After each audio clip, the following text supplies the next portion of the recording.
안녕하십니까? 사랑, 진리, 생명을 전하는 복음방송 진리의 뜰입니다. 자, 오늘은 이제 6장입니다.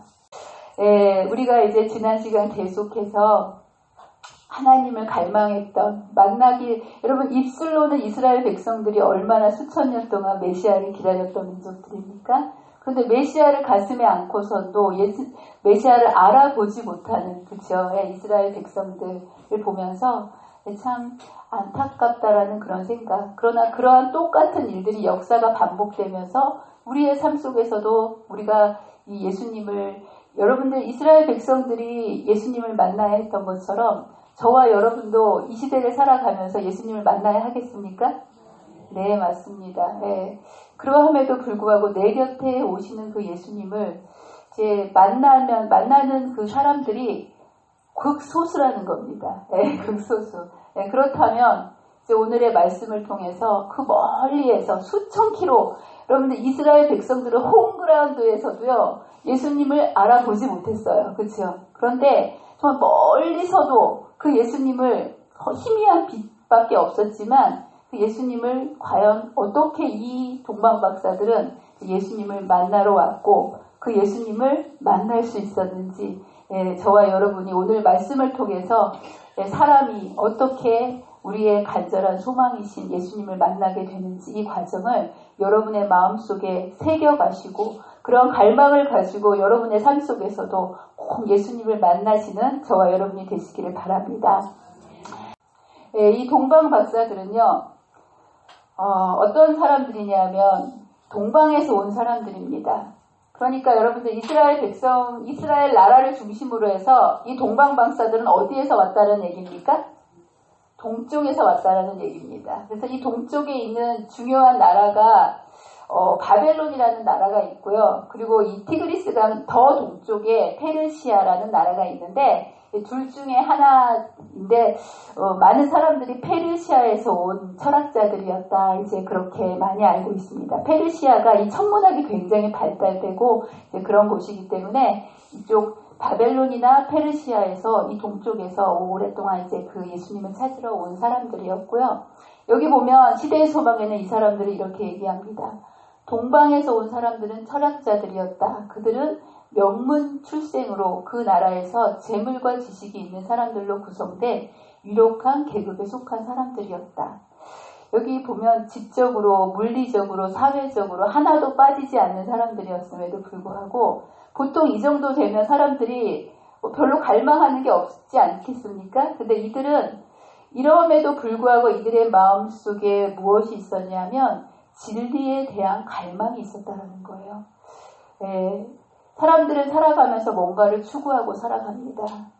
살면서 돈을 추구하는 사람, 지식을 추구하는 사람, 또 명예를 추구하는 사람, 뭔가를 그것을 향해서 추구하는 것들을 사람들마다 다 갖고 있는데요.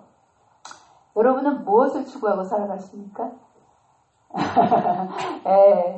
무엇을 추구하고 살아가느냐에 따라서 이제 그 사람이 바라보는 대로 그것을 갈망하게 되어 있는 거예요. 그래서 이 사람들은 세상의 모든 것들을 가진 사람들이었지만 이들의 마음속에는 무엇을 갈망했다라는 거예요? 진리를 갈망하는 사람들이었다라는 거예요. 그래서 여러분들 진리를 갈망하는 사람들을 하나님께서는 진리로 어느 곳에 있든지 어느 상황에 있든지 하나님께서 뭐 해주시냐면 인도해 주신다는 거예요.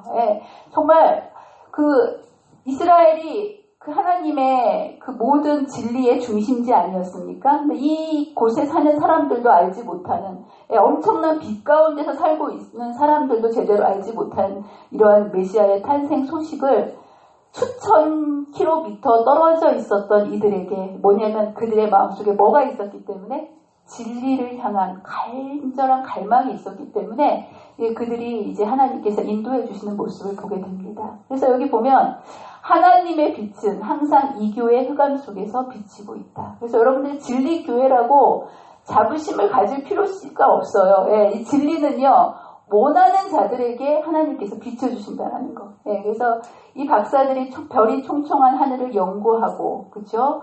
이 별들의 궤도를 탐구할 때에 그들은 창조주의 영광을 보게 되었다. 진리를 탐구하는 사람들은요, 하나님께서 뭐냐면 거기 자연계 속에서도 절대자의 그 임재를 느끼게 하신다라는 거예요. 그러면서 그들은 더 명확한 지식을 찾는 가운데 진리를 향한 간절함이죠. 여기 보면 시브리 성경에 관심을 돌리게 되었다. 여러분들 이들이 어떻게 시브리 성경을 알게 되었을까요? 하나님께서 이 헬레니즘 문화의 영향으로 70인령 여러분 아시죠?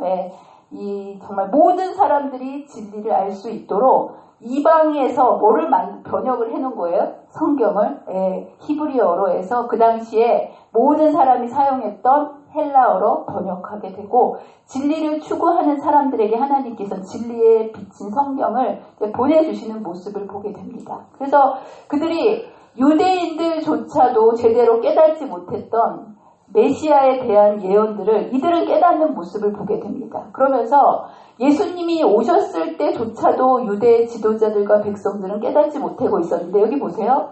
박사들은 구주의 강림이 가까워왔다는 것과 온 세상이 주의 영광의 지식으로 충만하게 될 것을 보고 뭐 했다는 거예요? 기뻐했다라는 거. 유대인들은 깜깜한 어둠 속에 있는데 정말 이들은 이 하나님께서 이렇게 그 하시는 진리를 향한 갈망이 있을 때 성령의 인도하심으로 성경을 깨닫게 하시고 주님의 오심을 알고 기뻐하고 맞이하는 그 모습을 보게 됩니다.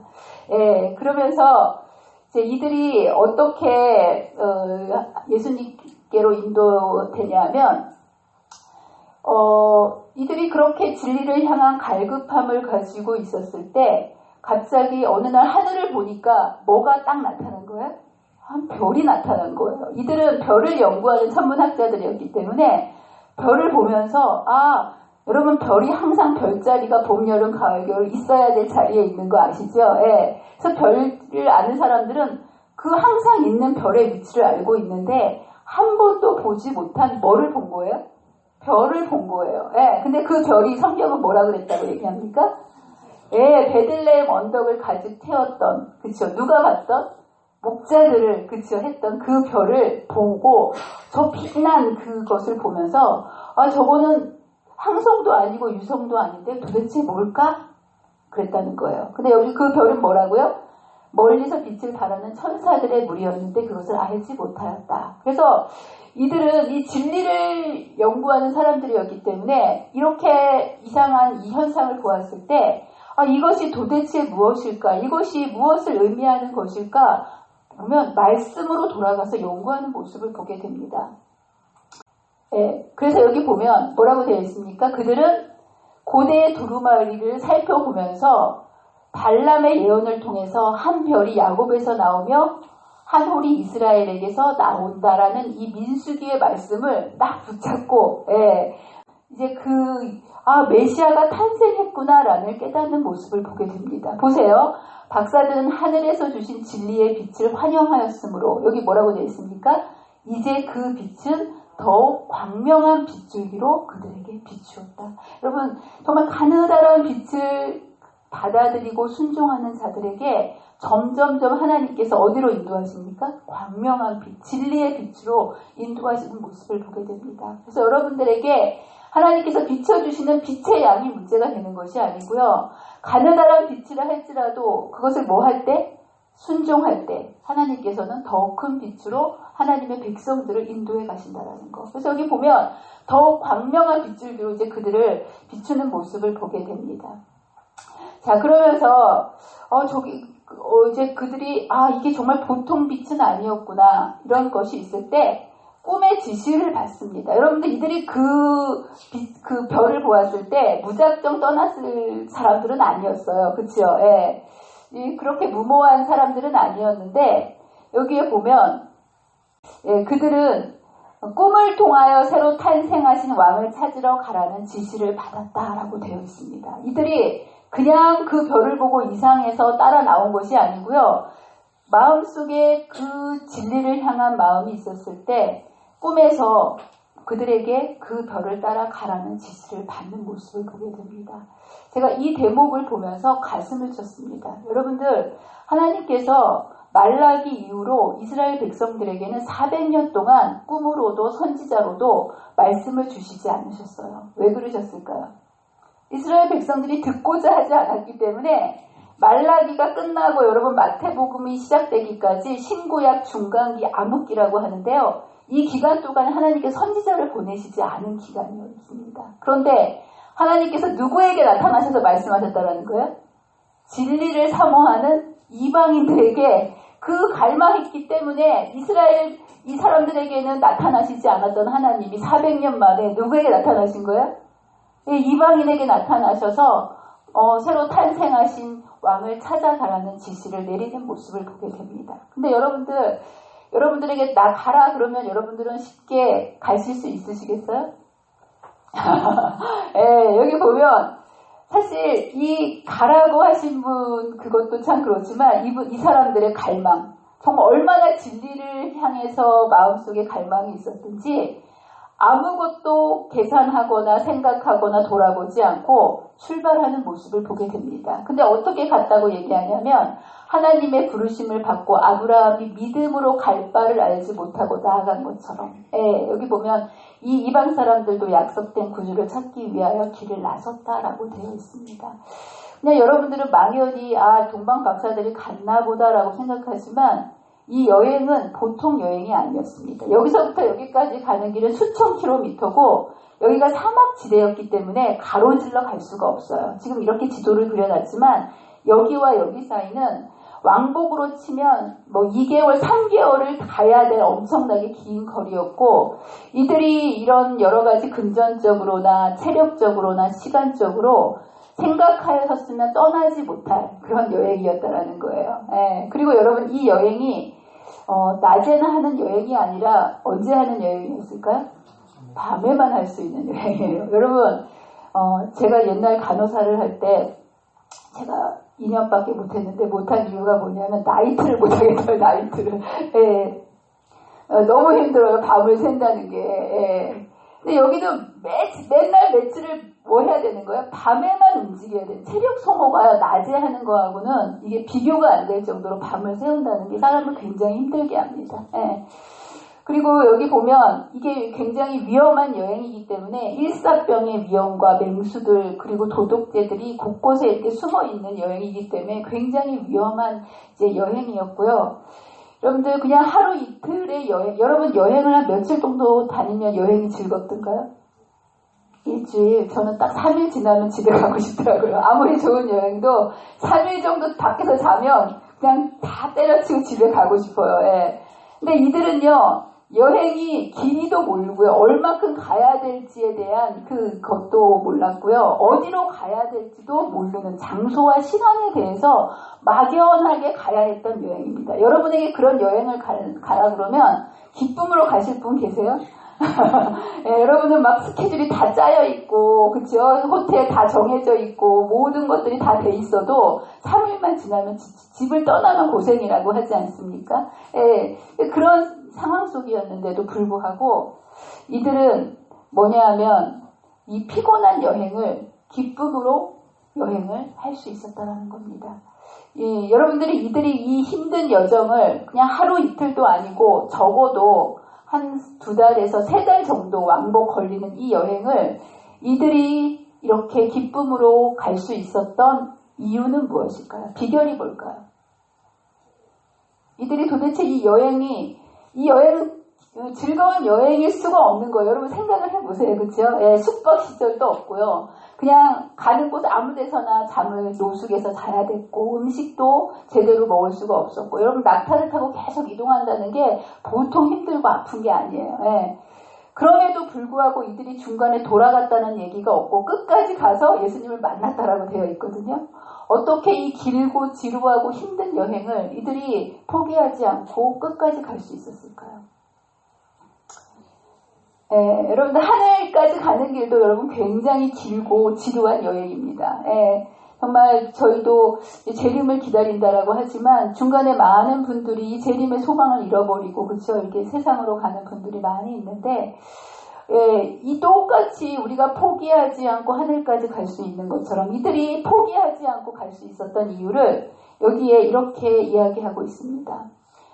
별을 보면서 가기 위하여 밤에 여행을 해야 했다. 그러면서 이들이 지치지 않고 계속해서 나아갈 수 있었던 이유를 말씀의 장작을 계속 태웠다라고 얘기합니다. 그래서 여러분들, 우리가 하늘까지 갈 때 여러 가지 문제와 어려움들, 우리의 길을 가로막고 우리를 절망 속에 몰아넣는 많은 일들이 분명히 있겠습니까? 없겠습니까? 이들이 갈 때 그냥 평탄대로를 간 것이 아니에요. 사막 속에 많은 위험과 결핍과 가난과 여러 가지 배고픔이 있었지만 포기하지 않고 갈 수 있었던 것은 그들의 그 마음속에 희망이 꺼지지 않았던 것은 계속해서 무엇을 집어넣었다라는 거야?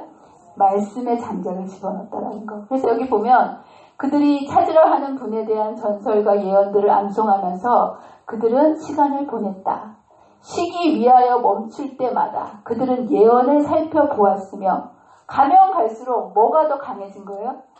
하늘의 인도를 받고 있다는 확신은 더욱 깊어졌다. 여러분, 이렇게 하늘까지 가면 지치겠습니까? 안 지치겠습니까? 여러분들, 여러분의 마음속에 이 신앙생활이 힘들고 지치다라는 거는 뭐냐면 뭐가 꺼졌기 때문이에요?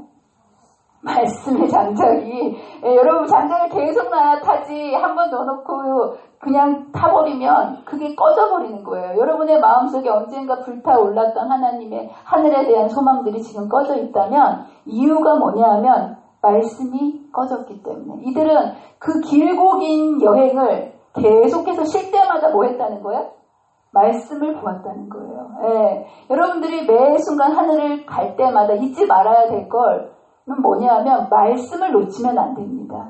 그래야 말씀 속에서 갈 길을 보여주시고 왜 가야 되는지를 보여주시고 어떻게 가야 되는지가 말씀 속에 다 있기 때문에 이 예언을 보고 우리는 포기하지 않고 계속 갈 수 있다는 거. 그래서 마라톤을 할 때요, 여러분들 끝에쯤 가면 5km 남았습니다, 2km 남았습니다 표지판이 있어요. 그거 왜 있는 줄 아세요? 그게 없으면 중간에 포기하고 싶어요. 근데 5km 남았구나, 그게 딱 보여주면 조금만 더 가면 되겠구나라는 뭐냐면 표시가 되기 때문에 불끈 힘이 납니다. 말씀이라는 게 그거예요. 예언이라는 게 기나긴 하늘 여정 속에서 우리에게 이것을 통해서 얼마 남지 않았구나라는 그것을 비춰주기 때문에 똑같은 길을 가도 우리의 마음속에 힘을 준다는 거. 그래서 이들은 외적 표적으로 그들의 별을 가지고 있었을 뿐만 아니라 말씀을 가지고 있기 때문에 누가 역사하시는 거예요? 성령께서 역사하시는 모습을 봅니다. 그래서 그들은 별만 보고 간 게 아니고요. 가는 도중 내내 그들의 마음속에는 뭐가 있었는 거예요? 그들의 마음을 감동시키며 그들을 소망으로 고무시키는 성령의 내적 증거를 가지고 있었다. 여러분, 성령께서 계속해서 우리에게 용기를 주시고 위로를 주시고 힘을 주시지 않으면 이 길고 긴 하늘 여정을 완주할 수 있는 사람은 없습니다. 그런데 우리가 말씀을 붙잡고 무릎을 꿇고 하늘을 바라볼 때 우리의 마음속에 계속해서 누가 그것을 경계해 주신다는 거예요? 성령께서. 성령께서 그 내적 증거도 가졌다. 그래서 이 지루하고 위험하고 그쵸? 힘든 여행이었지만 여기 보세요. 뭐라고 되어 있어요? 그 여행은 비록 길었지만 그들에게는 즐거운 여행이었다라고 얘기합니다. 여러분, 하늘까지 가는 길이 이렇게 가면 저희들에게도 즐거운 여행이 될까요? 아멘입니다. 여러분의 마음속에 여러분들 왜 이렇게 예수님이 안 오시나? 그렇게 저기 하지 마세요. 그걸 우리가 시간을 기다릴 게 아니라 우리의 마음속에 말씀을 붙잡고 성령의 인도하심에 따라 매일매일 살아가면 이 매일매일이 뭐냐면 즐거운 여행, 하늘까지 가는 즐거운 여행으로 갈 수 있게 하나님께서 만들어 놓으셨다는 거. 그래서 이들이 이제 결국 도착을 했는데요. 딱 예루살렘에 도착해 보니까 그 인도했던 별이 다 사라졌어요. 근데 여러분들, 이 동방 박사들이 정말 어렵고 긴 여행을 했는데 정말 많은 장애물들이 있었어요. 그쵸? 근데 이들이 만난 가장 큰 장애물이 뭔지 아세요? 이들을 제일 실망시킨 일들. 이들은 예루살렘에 들어서는 순간 이제 이 유대인의 왕이 오셨으니까 예루살렘 성이 정말 떠들썩할 거라다. 왕이 태어났으니까, 그렇죠? 그런 기대를 가지고 딱 들어갔는데 뭐냐 하면 예루살렘 백성들의 무관심과, 그렇죠? 냉담에 이들의 마음속이 뭐냐 하면 절망으로 떨어지는 모습을 보게 됩니다. 여기 그렇게 되어 있습니다. 그들은 메시아의 탄생이 각 사람의 기쁨에 찬 대화의 주제가 되리라고 확신하면서 나아갔는데, 놀랍게도 왕에 대해서 아는 듯한 사람을 여기 보면 한 사람이라도 만났다고 뭐냐 만났다고. 이 사람들에게 가르쳐야 될 사람들이 아무도 모르고 있는 모습을 보게 됩니다.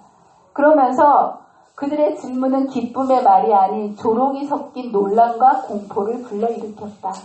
그래서 이들은 정말 그렇게 힘들고 긴 여행 속에 지치고 정말 이제는 다 왔나 보다라고 왔지만, 여기 보면 뭐라고 되어 있어요? 유대 나라의 지도자들의 무관심으로 말미암아 실망을 당했으며 예루살렘을 떠날 때에는 이 성에 들어올 때마다 뭐라고요? 그 확신을 잃어버렸다.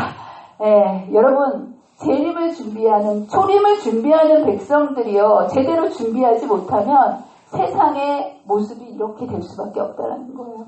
여러분, 우리들의 삶 속에서 재림하시는 예수님을 향한 준비가 되어 있지 않고 재림의 소망이 불타있지 않으면 세상은 뭐냐 하면 하나님에 대한 재림에 대한 확신을 가질 수가 있을까요? 없을까요? 없다라는 거. 그래서 여러분의 마음속에 정말 예수님의 재림이 우리의 삶, 우리의 살아생전에 소망이 되시기를 바랍니다.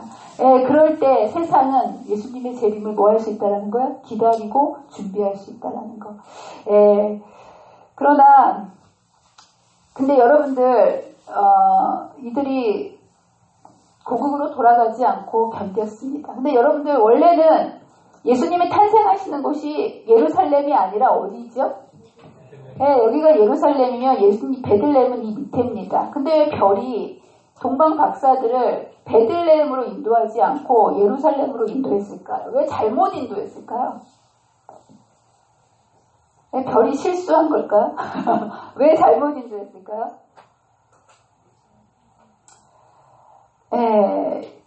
메시아의 탄생 소식을 본국 백성들이 모르니까 거꾸로 누가 알려주는 거예요? 이방인들이 와서 알려주는 정말 기가 막힌 참담한 현실을 보게 됩니다. 하나님께서는 동방 박사들을 통하여 유대 백성들에게 당신의 아들의 탄생의 주의를 환기시켰다. 그들이 예루살렘에서 한 질문들, 그로 인해 야기된 백성들의 관심, 심지어 제사장들과 랍비의 관심을 강요한 헤롯의 시기심 등은 사람들의 마음을 메시아에 관한 예언과 방금 발생한 큰 사건에 이끌리게 하였다라고 얘기합니다. 그래서 여러분들 메시아를 준비하고 알려줬어야 할 하나님의 백성이 자고 무관심했을 때 그 이방에 있는 이방인들을 부르셔서 하나님께서는 하나님의 백성을 뭐 하시고 싶으셨던 거예요? 깨우시고 알리시고 맞이할 수 있도록 이제 하나님께서 이들을 이렇게 이끌어 오시는 모습을 봅니다. 또 한 가지 이유는 뭐냐면 하나님께서는 사람을 진리로 예수님께로 인도하실 때 어떠한 그런 이적을 통해서 어느 정도 하나님을 알게 하시지만 궁극적으로는 하나님을 진리로 인도하시기 위해서는 뭐를 사용하신다는 거예요? 말씀을 사용하신다는 겁니다. 그래서 때때로 이제 이런 요양원에서 병이 걸리거나 또 삶의 여러 가지 문제들로 하나님을 기이하게 만난 경험들을 가지고 있는 많은 분들이 계시는데요. 우리가 거기에서 하나님을 만난 경험으로 하나님께서 끝나기를 원하지 않으신다는 거예요. 더 깊은 하나님과의 만남을 통해서 결국은 하나님의 백성이 무엇을 통해서 하나님과 진리를 만나기를 원하신다는 거예요? 말씀으로. 그래서 하나님께서는 그 별이라는 그 기적적인 그런 일들을 통해서 동방 박사들을 인도해 오셨지만 정말 결정적인 순간에는 말씀을 통해서 누구를 알아보도록? 예수님을 알아볼 수 있도록 말씀의 도시, 그쵸? 메시아를 준비하는 말씀의 도시, 메시아 예언의 중심지인 예루살렘에 이끄셔가지고 그곳에서 말씀을 통해서 어디에 태어나실 것을 말씀으로 알려주신다는 거예요. 그래서 마태복음 2장 4절에 보면 왕이 모든 대제사장과 백성의 서기관들을 모아 그리스도가 어디에서 나겠느냐고 물으니 성경에 뭐라고 되어 있느냐고 물으니 유대 베들레헴이라고 한다는 그 대답을 이제 하게 되는 모습을 보게 됩니다. 예. 그래서 여러분들의 삶 속에 각자 예수님을 만난 경험들이 다 다르실 거예요. 그런데 하나님의 뜻은 하나님을 정말 만나는 가장 정점에 우리의 삶을 뭘로 인도하시기를 원하신다는 거예요? 말씀으로. 그래서 하나님의 백성은요, 말씀의 백성입니다. 그래서 여러분의 믿음은요, 여러분 기적을 통해서 자라날까요? 말씀을 통해서 자라날까요? 말씀입니다. 하나님 너무나 잘 아셔요. 그래서 여러분 기적으로 하나님의 백성을 인도해 가시는 것이 아니라 하나님께서는 하나님의 백성을 뭘로 인도해 주신다는 것? 말씀으로. 네, 그래서 여러분의 삶을 기적에다 여러분의 믿음을 걸지 마세요. 네, 여러분 기적에 믿음을 걸면 그 기적이 사라지는 순간 믿음이 흔들리게 됩니다. 예수님이 이 땅에서 수많은 기적을 일으키셨지만 예수님이 십자가에 돌아가실 때 제자들이 다 어떻게 했습니까? 도망가 버리지 않았습니까? 수많은 기적을 봤음에도 불구하고 그 기적이 믿음을 세워주지 못했던 거예요. 그런데 모든 사람들이 도망갔을 때 여러분들 니고데모는 예수님을 인정합니다. 왜 그랬을까요?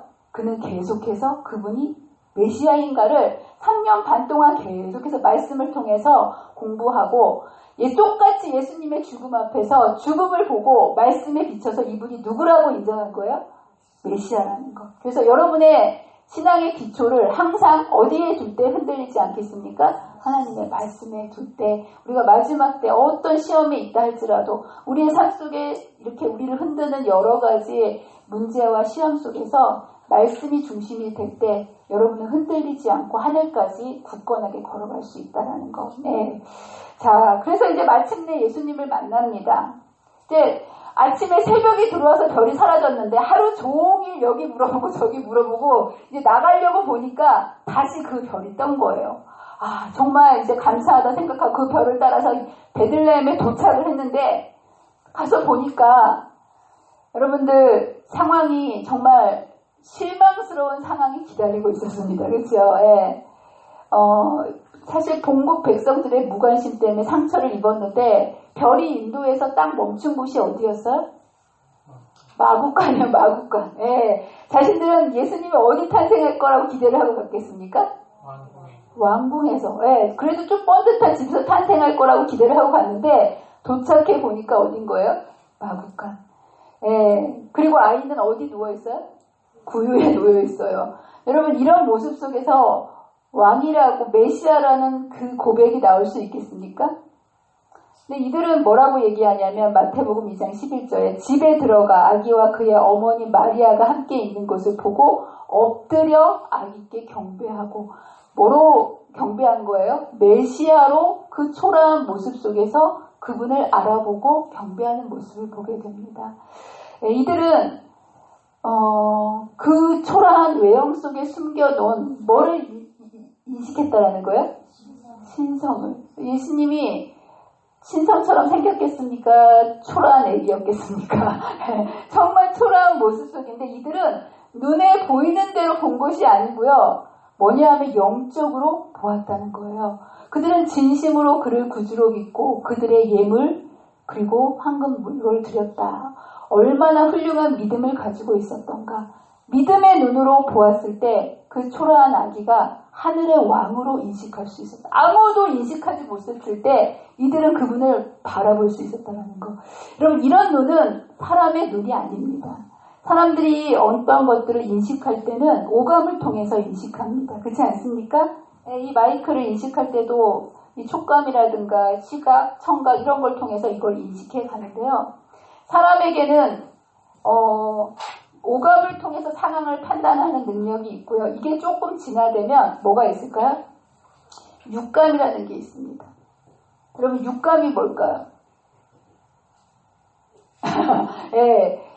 딱 현재 보이지는 않지만 그 속에 어떤 일이 진행돼 가고 있는지 직관을 통해서 딱 알아보는 어떤 감정이 있다라는 거예요. 그래서 엄마들은 애들이 뭐 잘못하면 딱 현장에서 봐서 딱 얘기하면 잘 알아요. 그래요, 안 그래요? 예, 이게 딱 보여서는 다 증거를 감췄음에도 불구하고 이 느껴지는 그 감정, 이 겉에 보이는 걸 가지고 그 보이지 않는 너머를 볼 수 있는 육감이 있습니다. 예. 그러니까 엄마를 속이려고 하지 마세요. 예. 근데 이 육감을 지나서 또 조금 더 발전된 감정이 뭐냐 하면 칠감입니다. 칠감. 칠감은요, 현시에 보이는 것들을 통해서 그 현재의 모습 보이지 않는 것을 꿰뚫어 보는 것을 직감이라고 얘기한다면, 이거는 현재 보이는 일을 통해서 앞으로 될 일을 바라보는 예감을 얘기합니다. 미래에 일어날 것에 대해서 예측하는 예감을 칠감이라고 얘기합니다. 그래서 사람들마다 예감이 뛰어난 사람들이 있어요. 그렇죠? 이런 사람들이 주식을 한다거나 이런 걸 하면 대박이 나겠죠. 근데 어쨌든 간에 이런 것들을 분석해서 앞으로 뭐가 되겠다라는 것들이 이렇게 잘 판단이 되는 사람들이 있다라는 거예요. 그런데 사람은 여기까지만이 인간의 한계입니다. 근데 보이지 않는 그 너머의 것을 바라보기 위해서는 사람들에게 뭐가 필요하다는 거예요? 팔감이 필요합니다. 팔감은 뭘까요? 팔감은 우리에게 자체적으로 있는 어떠한 능력이 아니고요. 밖에서 쥐어지는 신령한 창조적인 능력입니다. 그래서 이거는 영감이라고 얘기합니다. 영이라는 것은 누가 주어진다는 거예요? 밖에서 성령께서 주어질 때만 가질 수 있는, 바라볼 수 있는, 깨달을 수 있는 것이 바로 영감인데, 이들에게 그 초라한 외형 속에서 그분이 메시아라는 것을 발견할 수 있었던 것은 이들의 갖고 있었던 육감과 칠감을 넘어선 인간으로서는 깨달을 수 없지만 성령께서 함께 해주시고 주신 그 감정인 영감을 통해서 누구를 알아볼 수 있었다는 거예요?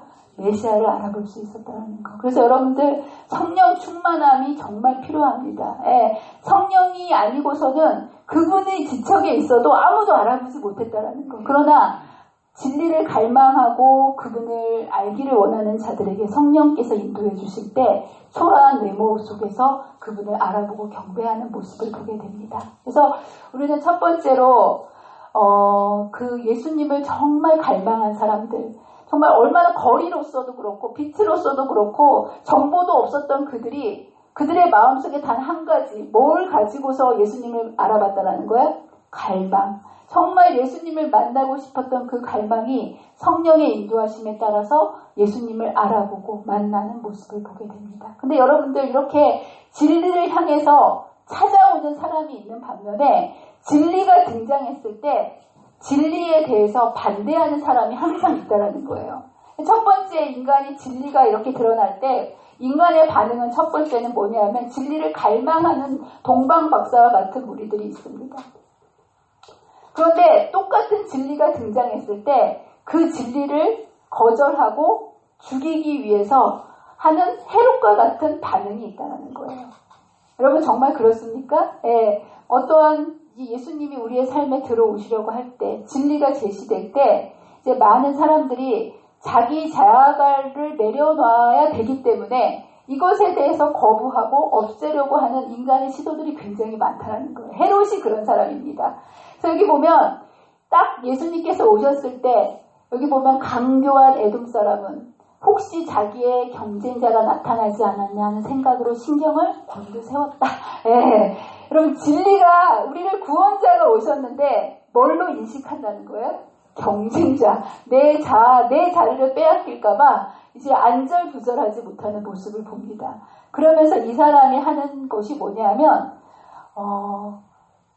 성경을 찾습니다. 예, 여러분들 예수님을 없애기 위해서 뭘 한다는 거예요? 예언을 묻는 모습을 보게 됩니다. 그래서 여러분들 때때로 진리가 우리의 마음속에 다가왔을 때 많은 사람들이 이러한 것들을 물리치기 위해서 자아를 뭐냐면 자기의 어떠한 그 야망을 충족시키기 위해서 사단도 무엇을 연구한다는 거예요? 말씀을 연구합니다. 여러분이 연구하지 않는데 사단은 뭐를 연구한다는 거예요? 말씀을. 여기도 보면 헤롯이 그 괴계를 하기 위해서 말씀을 사용하는 모습을 보게 됩니다. 그래서 여러분들 때때로 이 말씀이요. 진리를 갈망하고 하는 사람들의 손에 쥐어질 때는 사람을 변화시키고 예수님께로 인도하는 엄청난 역할을 하지만 자신의 야망을 만족시키기 위해서도 이 성경이 쥐어지게 될 때 말씀 때문에 죽는 사람이 있다는 거예요. 여러분들 이때 헤롯이 이 말씀을 제대로 알지 못했다면 베들레헴의 그 수많은 사람들이 아이들이 죽었을까요? 안 죽었을까요?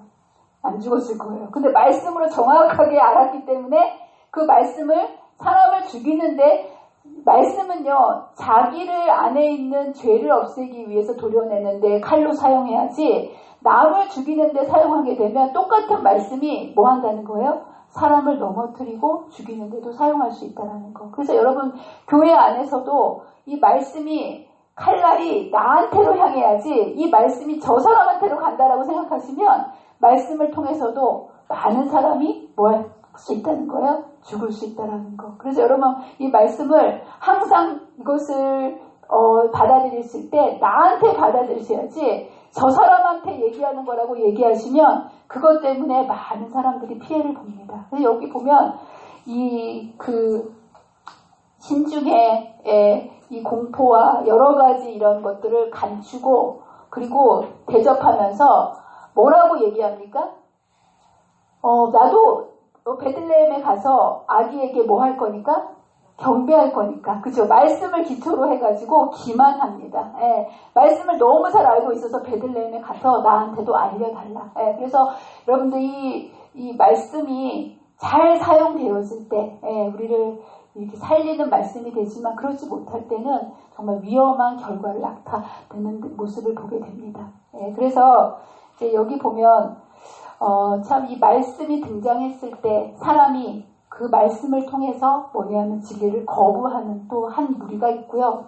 강하게 거부하는 이 헤롯이 이제 모습을 나타내는 사람이 있고 또 한 부류의 사람들이 반응의 모습이 있습니다. 뭘까요? 여러분들 미움이 이렇게 죽이려고 하는 미움이 무서울까요? 무관심이 무서울까요? 사랑의 반대는 미움일까요? 무관심일까요? 확실합니까? 정말 죽일 듯이 미워했던 헤롯이 있었던 반면에 더 위험한 부류가 있었다는 거예요. 무관심한 부류가 있었다는 거예요. 그게 누굴까요? 그 당시에 메시아의 나타나심을 앞장서서 백성들에게 알리고 준비시켜야 될 종교 지도자들의 모습을 보게 됩니다. 이들은 헤롯이 왕의 탄생 장소를 묻자 대답을 금방 했어요. 그렇지 않습니까? 뭐 주저할 필요도 없이 묻자마자 어디서 태어납니까? 라고 했을 때 베들레헴에서 태어난다라고 대답했습니다. 그러면 그렇게 대답했으면 베들레헴에 가봐야 되겠습니까? 안 가봐야 되겠습니까? 가봐야 되겠죠. 근데 여기 가봤을까요? 안 가봤을까요? 그들은 엄청난 성격 지식을 가지고 박식했지만 그들은 그 지식만 갖고 있었지 실제적인 뭐냐면 순종의 신앙이 없었다는 거예요. 그래서 예루살렘의 제사장과 장로들은 그들이 가장한 것처럼 그리스도의 탄생에 대해서 그처럼 몰랐던 것은 뭐라고 되어 있습니다? 아니었다. 이들은 이미 다 소식을 들었다는 거예요. 목자들이 나타났다는 소식도 들었고, 그쵸? 그 사가랴의 소식도 들었고, 여러 가지 시므온과 안나의 얘기도 다 이미 들었지만, 그들은 왜 이런 소식에도 불구하고 예수님의 초림에 대해서 무관심했냐면, 여기 뭐라고 되어 있어요? 이제 교만과 시기는 빛에 대하여 문을 닫아버렸다라고 얘기합니다. 여러분이 교만이라는 거는요, 그 영광의 천사 루스벨을 사탄으로 만든 게 교만이에요.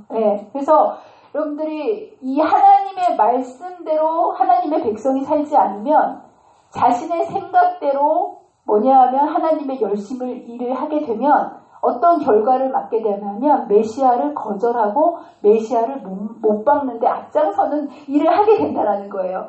여러분들 이들이 왜 이렇게 얘기했냐면 하나님께서 이방 사람들과 교통하실리 만무하다고 말했다는 거예요. 이것은 성경의 말씀입니까? 자신의 생각입니까? 하나님의 말씀에 따라서 메시아의 오심을 바라보고 준비하고 기다렸던 것이 아니고요. 이 모든 과정 속에 누구의 생각대로 하나님의 뜻을 해석해버린 거예요? 자신의 생각대로. 여러분들 그래서 하나님의 백성은요. 하나님의 말씀을 분명히 알고 있어야 되고요. 하나님의 말씀에 100% 순종하셔야 됩니다. 이들은 성경의 지식을 많이 알고 있었지만 하나님의 생각을 자신의 뜻대로 해석하면서 이것이 누구의 뜻이라고 생각했다는 거예요? 하나님의 뜻. 하나님께서 그럴 리가 없다라고 하면서 이것을 무시했다라는 거예요. 그래서 그들은 헤롯 왕과 온 예루살렘을 흥분시키고 있는 그 소식을 뭐라고 돼 있어요? 경멸하기로 작정했다. 여러분, 교만이라는 건 정말 무섭습니다. 하나님의 말씀 대신에 뭐가 들어간 게 교만이라는 거예요? 자신의 생각이. 그래서 여러분, 많은 사람들이 신앙을 하면서 여러분들이 말씀을 제대로 알지 못하면 자기 뜻을 행하면서 하나님의 뜻대로 하나님의 일을 한다라고 할 수가 있어요. 그런데 여러분들 분명히 아실 것은 자신의 생각을 내려놓지 아니하고 그 하나님의 말씀이라고 착각하면서 그 길로 나아갈 때 그리스도를 거절하는 일이 여기서부터 시작됐다는 거예요. 결국은 첫 단추가 잘못 잠겨지니까 결국은 여러분 단추가 첫 단추가 잘못 당겨지면 나머지 다 어떻게 됩니까? 다 잘못되지 않습니까?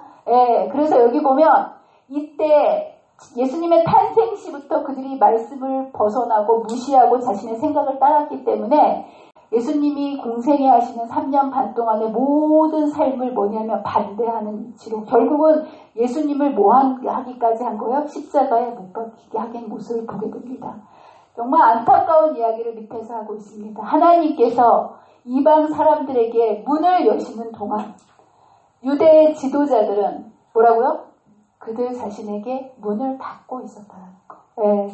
여러분들 우리가 진리의 백성이라고 우리가 자부심을 갖고 살지만 이 똑같은 일이 우리 안에서도 이루어지고 있을까요?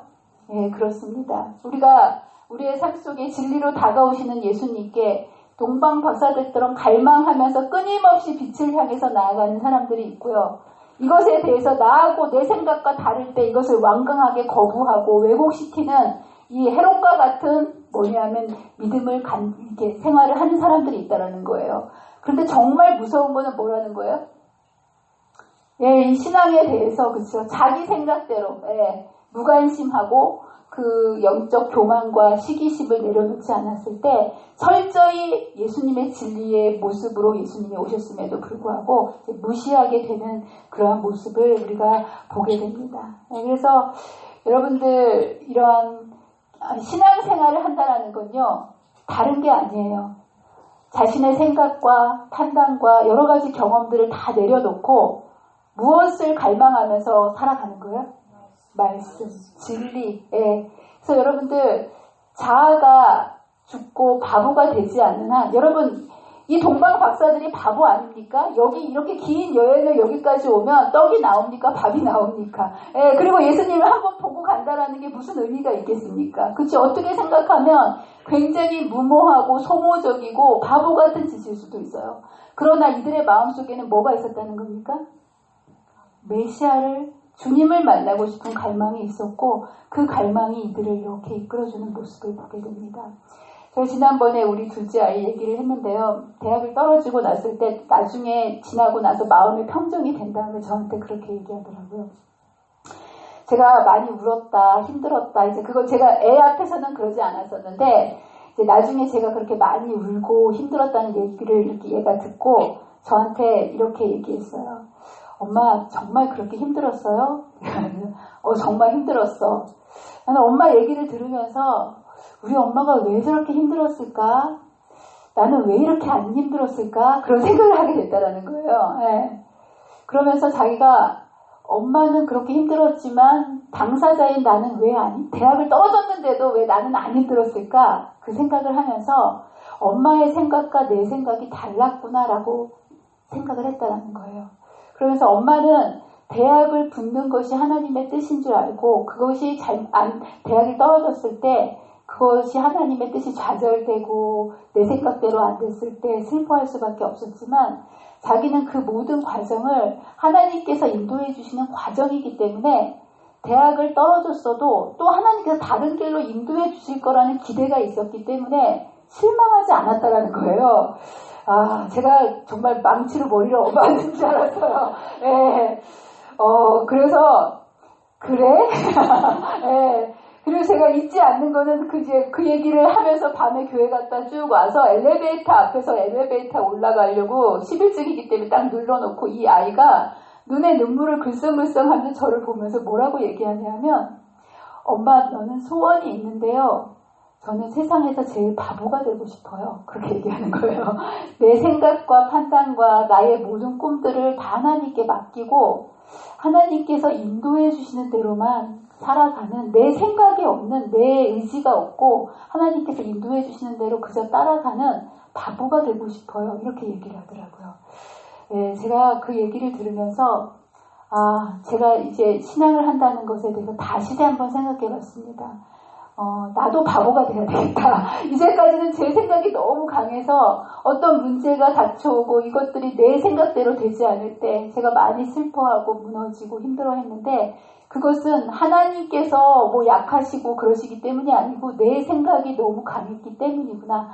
저 아이템처럼 자기를 비우고 살 때는 실패 속에서도 성령께서 역사하실 때 빛을 바라보고 실망 속에서도 희망을 바라보고 길을 열어주시는 그것들을 바라볼 수 있는 눈을 가질 수 있게 되는구나 라고 제가 생각하면서 나도 이제부터는 바보가 되는 사람이 되어야겠다라는 결심을 했습니다. 여러분들 이 동방 박사들 정말 어떻게 생각하면 정말 이 계산도 안 되는 여행을 떠난 사람들, 그런 하나님께서는 그들의 삶을 기이하게 인도해 주셨고 예수님을 바라볼 수 있도록 만들어 주셨다는 것. 그래서 여러분의 인생 속에서 여러분을 완전히 비우고 바보가 될 때 정말 하나님께서는 우리에게 누구를 보여주실까요?